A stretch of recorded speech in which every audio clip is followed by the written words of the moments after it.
Assalamualaikum warahmatullahi wabarakatuh. Hai guys, nama saya Livia Nirdiantari dari kelas 12C. Jadi sekarang saya ingin menjelaskan tentang teori ketimpangan global. Jadi, teori ketimpangan global itu yang pertama ada teori kolonialisme, yaitu menjadikan wilayah lain sebagai koloninya untuk mengeksploitasi negara koloni dan menguntungkan negara kapitalis. Misalnya, adanya negara satu yaitu negara penjajah dan negara dua adalah negara yang dijajah, yang bertujuan merebut sumber daya alam sehingga negara penjajah memulai peradaban terlebih dahulu. Yang kedua, ada teori sistem dunia. Jadi, di dalam teori ini terdapat 3 golongan negara. Yang pertama itu ada negara inti, yaitu negara yang melakukan penjajahan, dan negara ini memulai peradaban terlebih dahulu, dan negara ini juga disebut dengan negara produsen.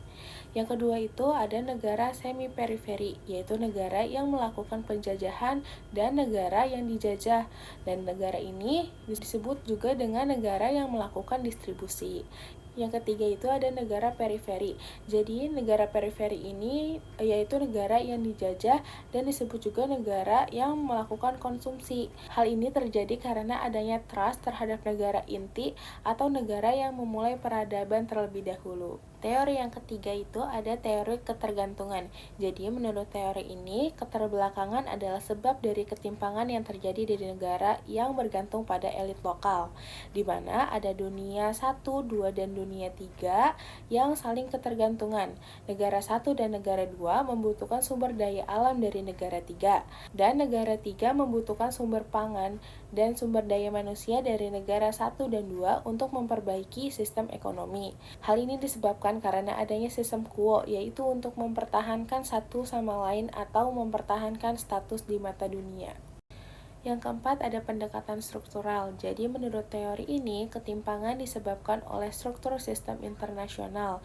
Dalam pendekatan ini, negara satu atau negara inti hanya dianggap menjadi contoh karena memulai peradaban terlebih dahulu. Yang kelima ada teori fungsionalis. Jadi menurut teori ini, ketimpangan tidak bisa dihindari dan punya fungsi penting. Contohnya adanya ketimpangan pada sistem ekonomi, sehingga adanya ketergantungan satu sama lain dan saling bantu-membantu. Karena adanya negara yang telah memiliki sistem ekonomi yang seimbang atau stabil, dan adanya negara yang belum memiliki sistem ekonomi yang seimbang atau stabil. Yang keenam ada teori konflik. Ketimpangan terjadi akibat dominasi kaum yang kuat melawan kaum yang lemah, sehingga muncullah kolonialisme. Yang ketujuh ada teori pertumbuhan neoklasik. Teori ini melihat dari prediksi tentang hubungan tingkat pembangunan ekonomi negara dengan ketimpangan. Negara berkembang tingkat ketimpangannya tinggi, sedangkan negara maju tingkat ketimpangannya rendah. Hal ini disebabkan dari seimbang atau tidak seimbangnya sistem ekonomi negara tersebut. Sekian yang dapat saya sampaikan, kurang lebihnya mohon maaf. Wassalamualaikum warahmatullahi wabarakatuh.